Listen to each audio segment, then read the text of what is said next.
Hello， 大家好，欢迎收看玩车 TV， 我是钟师傅。如果是20万不到价格，能不能买到一辆7座的大 SUV 呢？行，就是它了。今天我们介绍这辆星途揽月 400T， 就可以满足你7座的需求啊。究竟你的生活场景能不能容得下它呢？买它是不是一个好的选择呢？今天我们来探讨一下。Let's go。好了，我们先从外观看起来，这台车究竟长怎么样啊？萝卜青菜各有所爱。如果设计的话呢，你们自己看。但是这台车真的是大，20万不到价格能买到那么大台的 SUV， 真心是给打一个。那所以整个车的前脸呢，给我很深刻的印象，除了这个贯穿式的前灯之外呢，就是这种古铜色泽的，你看它的 logo 啊，还有包括中网这里的横幅条也是古铜色泽了，看上去很高档。包括它的大灯里面有4个透镜。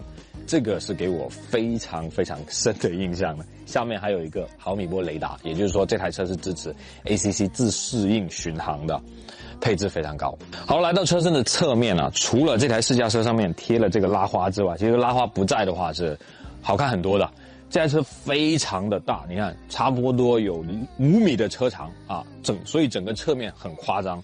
但是它线条呢是比较柔、比较直的，这个腰线分成2个，下面这个是完全是曲面化的腰线，那上面这个比较刚直一点，但是整个车身侧面看上去还是很清爽的。而这个轮毂的样式呢，也是萝卜青菜各有所爱了，你们看怎么喜不喜欢啊？它是比较偏运动的，我觉得这个造型提亮点也是很多，比如这些镀铬啊，还有上面的行李架啊，所以层次很分明。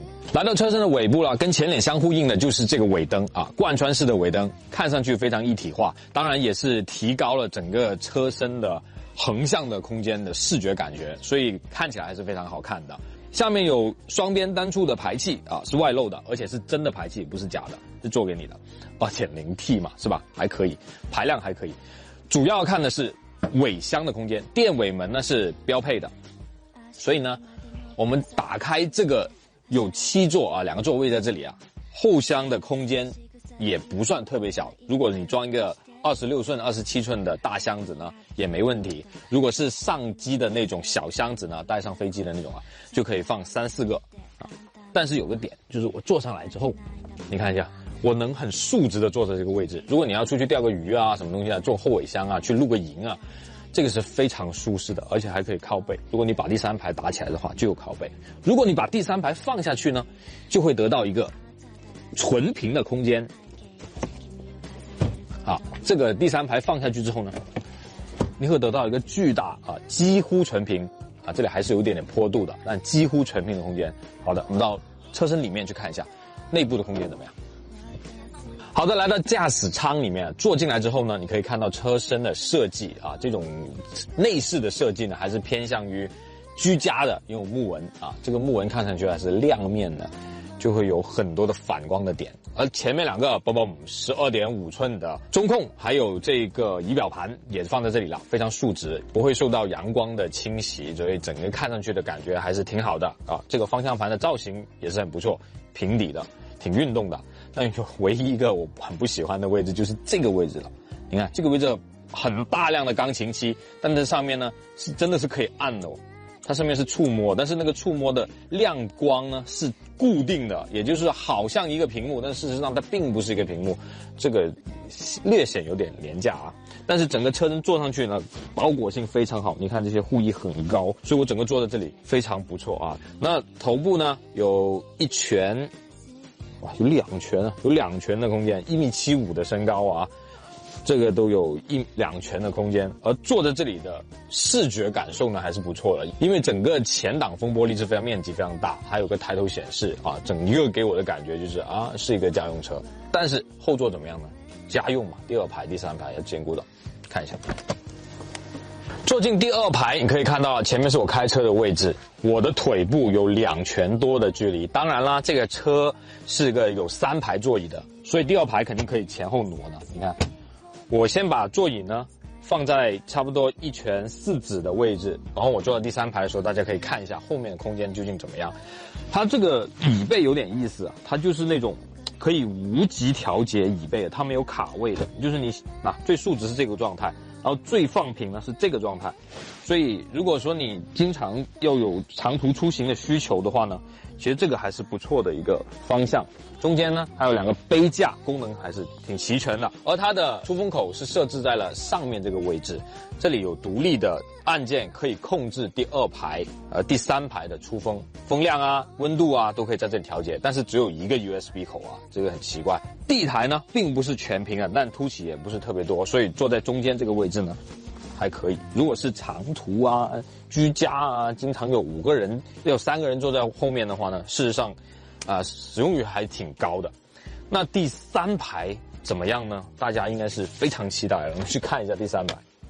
进入第3排空间之后呢，事实上上车没有我想象中那么困难。但进来之后，你看一下我腿部，我旁边这个就是我刚刚调好的座椅啊，这里很竖直的一个状态，我坐得非常竖直。你看我的大腿只有1/3是有承托的，腿呢还有2指左右的距离吧。如果是一个成年人经常要坐在第3排的话，或者长途出行的话，很不人道。但事实上坐在最后排的感觉，大家如果经常坐过第3排的话呢，大家都会略有耳闻的。所以这个第3排如果是经常要用的话呢，的确并不是特别的顺心。但是如果你偶尔有一些应急的方案，坐2个人在后面没毛病。